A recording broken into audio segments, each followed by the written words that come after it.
आइए हम सुने विज्ञान की अनकही कहानियाँ। आइए हम सुने विज्ञान की अनसुनी कहानियाँ। एक नई दुनिया की आवाज आपकी आवाज, विज्ञान की आवाज, की आवाज। Celebrating Azadi Ka Amrit Mahotsav, we bring you a podcast series on STEM popularization, science, technology, engineering, mathematics, and medicine, supported and catalyzed by the National Council for Science and Technology Communication, Government of India. This program is produced by Media for Community Foundation. Creative content and technical support is given by Apna Radio, Indian Institute of Mass Communication, New Delhi. एक नई दुनिया की आवाज आपकी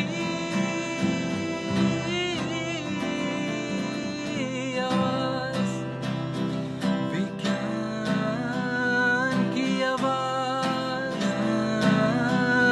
की आवाज, की आवाज।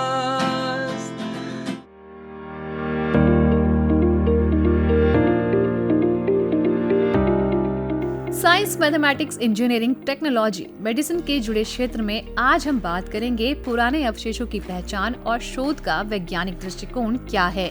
जब हम पुराने अवशेषों की पहचान और शोध की बात करते हैं तो ये कैसे होती है, ये एक रोमांचक सवाल है। वैज्ञानिक इसे बड़े ध्यान से करते हैं। पहली चीज जिसे वो करते हैं वो है इस अवशेष का संदर्भ जानना। वो ये जानने की कोशिश करते हैं कि अवशेष किस समय के हैं, किस क्षेत्र से संबंधित हैं और किस प्रकार की संपत्ति में मिले हैं। हमारे मन में कई तरह के प्रश्न आते हैं कि आखिर वैज्ञानिक पुराने अवशेषों की पहचान कैसे करते हैं। तो पुराने अवशेषों की पहचान करने का काम बहुत सारे वैज्ञानिक करते हैं, जिनमें से आर्कियोलॉजिस्ट एक हैं। पुराने अवशेषों की पहचान कई माध्यमों से की जाती है, जिसमें हम सबसे पहले बात करेंगे रेडियो कार्बन डेटिंग की। ये विधि कई जीवाणुओं जैसे जीवित या जीवित नहीं वस्तुओं की आयु का अनुमान लगाने में मदद करती है। इसमें आयु की गणना इसके कार्बन के इसोटोप की मात्रा के आधार पर की जाती है। थर्मल लुमिनिसेंस डेटिंग, इस विधि में बताया जाता है कि जब कोई वस्तु प्रकाश में आती है तो ये कितने समय तक अस्तित्व में रहती है। सिंचाई सुझाव, किसी क्षेत्र में खुदाई करने से पुराने अवशेष निकल सकते हैं। आर्कियोलॉजिस्ट खुदाई के दौरान प्राप्त वस्तुओं को डिजिटल डेटाबेस में रिकॉर्ड करते हैं और उनका अध्ययन करते हैं। जीवाणु जीवाश्म अध्ययन, पुराने जीवाणु जीवाश्मों की जांच करने से उनके आयु और वैशिष्ट्य का पता चलता है। ग्लिप्टोकॉन डेटिंग, ये विधि चित्रित या अक्षरों की योग्यता की जांच करने में मदद करती है जो पुराने अवशेषों पर पाई जाती है। इन वैज्ञानिक विधियों का संयोजन करके हम पुराने अवशेषों की आयु, उपस्थिति और महत्वपूर्ण जानकारी प्राप्त कर सकते हैं, जो हमारे इतिहास और प्राचीन सभ्यताओं के बारे में हमें बेहतर समझने में मदद करती है। आखिरकार इस प्रकार की वैज्ञानिक अनुसंधान से हम अपने इतिहास को समझते हैं और हमारी प्राकृतिक और सांस्कृतिक विरासत को बचाने का प्रयास करते हैं। इसी विषय पर आज ज्यादा जानकारी देने के लिए हमारे साथ जुड़ेंगे बीरबल साहनी पुराविज्ञान संस्थान में साइंटिस्ट एफ के पद पर कार्य कर रहे वैज्ञानिक डॉक्टर रतन कार।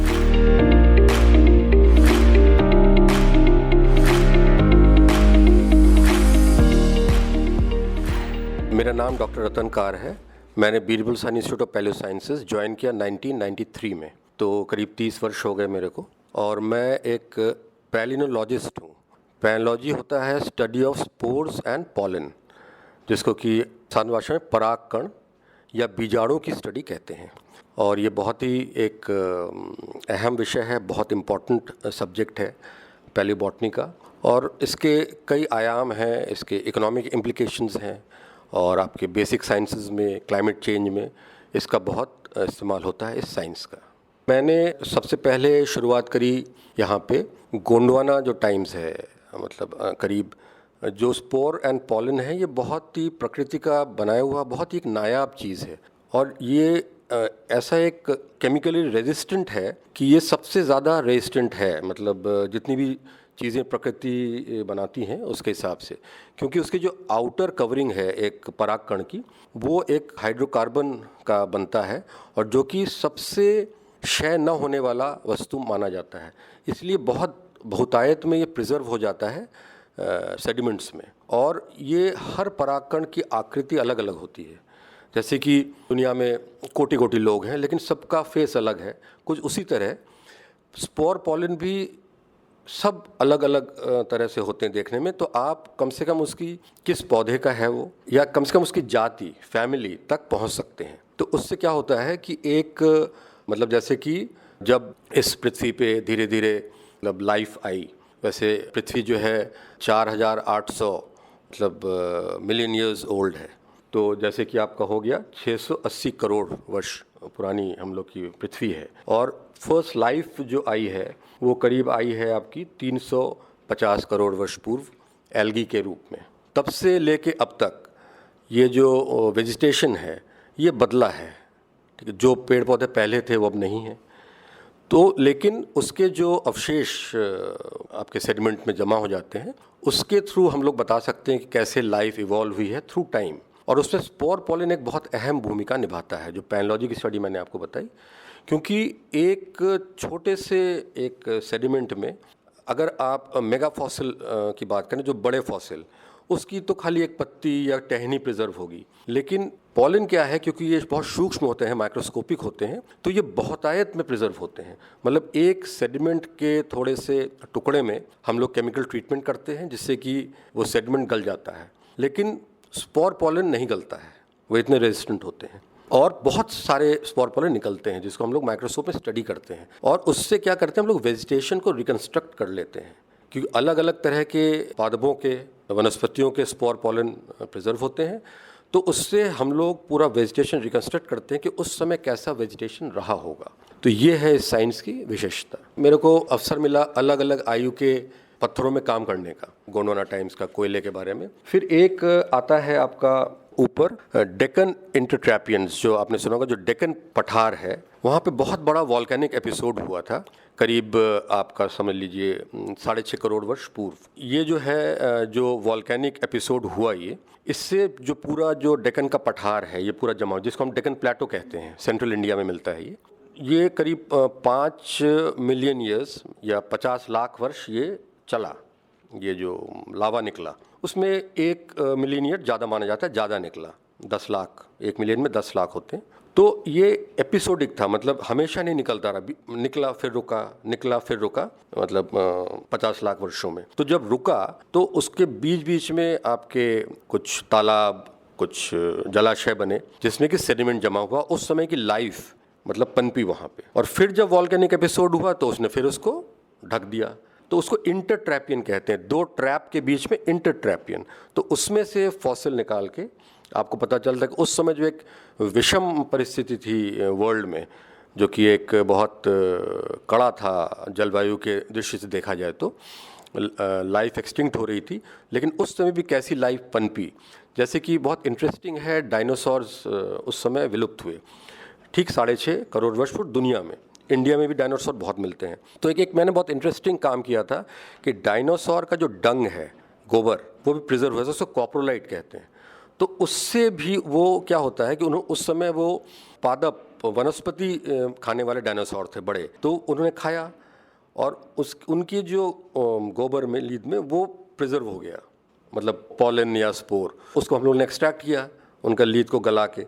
तो उसमें कुछ ऐसे फंजाई मिले, फफूंदी मिले, जिससे कि पता चलता, जो कि पेड़ों के पत्तों पे उगते हैं और वो उगने के लिए उनको बहुत अच्छा वो चाहिए, मतलब ह्यूमिड एनवायरनमेंट, अच्छी वर्षा चाहिए।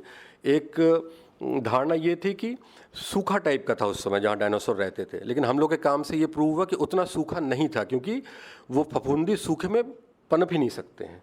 तो एक ये है। उसके बाद मैं धीरे धीरे अब जैसे क्वार्टरनरी टाइम्स में काम कर रहा हूँ। क्वार्टरनरी मतलब रिसेंट है टाइम, 2.6 मिलियन ईयर्स से शुरू हुआ प्रेजेंट तक, ठीक है। तो इसमें क्या इम्पोर्टेंस है, मतलब बहुत ही ये अहम है, क्योंकि इसमें इसको ग्लेशियल टाइम्स कहा जाता है। ऐसे तो glacial times, glacial interglacial phases जब से दुनिया बनी तब से कई बार आई, कई बार गए, लेकिन ये लेटेस्ट ग्लेशियल है। मतलब इसकी जो शुरुआत हुई मतलब 2.6 मिलियन ईयर्स या 26 लाख वर्ष पूर्व ये ग्लेशियल फेज से हुआ। जैसे कि हिमनद, ग्लेशियल से हिमनद बने, आपके दोनों ध्रुवों पे बहुतायत में बर्फ़ जमी दोनों ध्रुवों पर, और बीच बीच में इसमें भी मतलब इंटरग्लेशियल फेजेस है, ग्लेशियल इंटरग्लेशियल, जैसे कि सी लेवल राइज हुआ, फॉल हुआ, ठीक है। और सबसे अहम है क्वाटरनरी कि इसमें मानव का आगमन हुआ है। मानव का जो होमो, जो हम लोग कहते हैं ना, होमो सेपियंस हम लोग हैं, लेकिन होमो हैबिलिस जो होमो जो जीनस है उसका उद्गम हुआ है 2.7 मिलियन ईयर्स, और फिर एक्सपोनेंशियल राइज ऑफ ह्यूमंस, मतलब घातीय वृद्धि हुई है ह्यूमंस की इस समय। तो ये बहुत इम्पॉर्टेंट है। और इसका जो क्वाटरनरी के दो डिवीजन है, एक है प्लाइस्टोसीन और होलोसीन। होलोसीन है विगत 11,700 वर्ष को हम लोग होलोसीन कहते हैं, जिसमें कि कई आपके एपिसोड्स हुए हैं।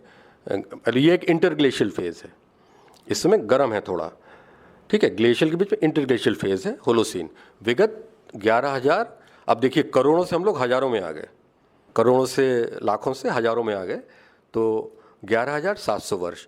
इसमें भी मानव का बहुत मतलब वृद्धि हुई है।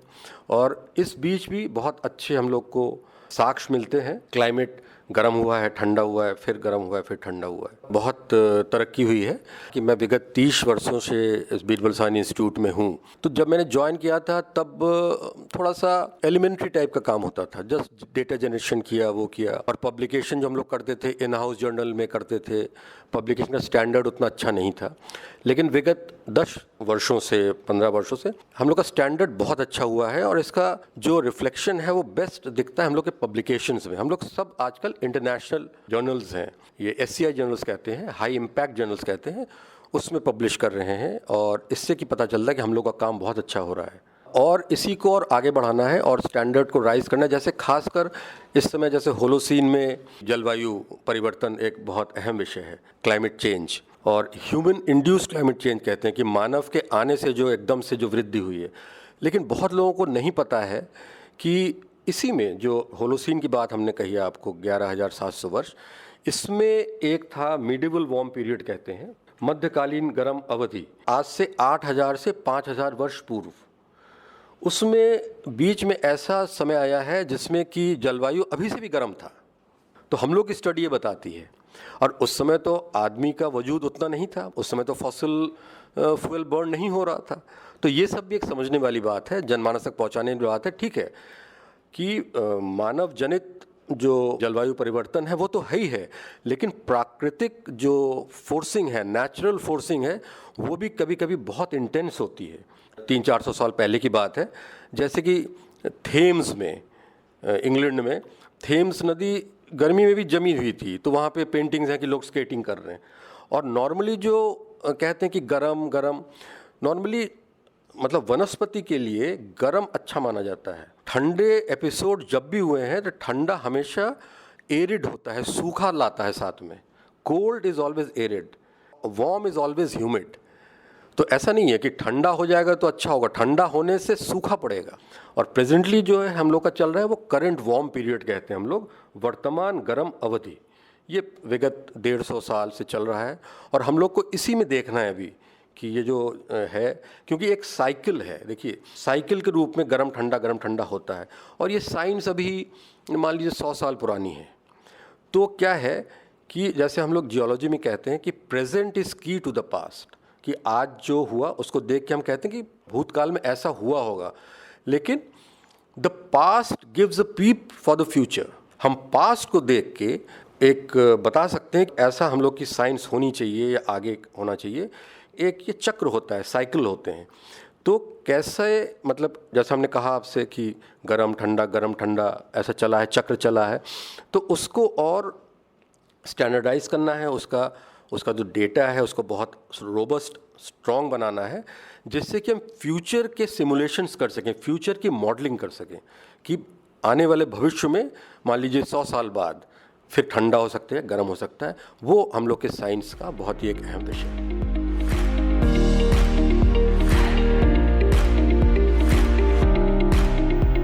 डॉक्टर रतन कार, आपका हमारे साथ जुड़ने के लिए बहुत बहुत धन्यवाद।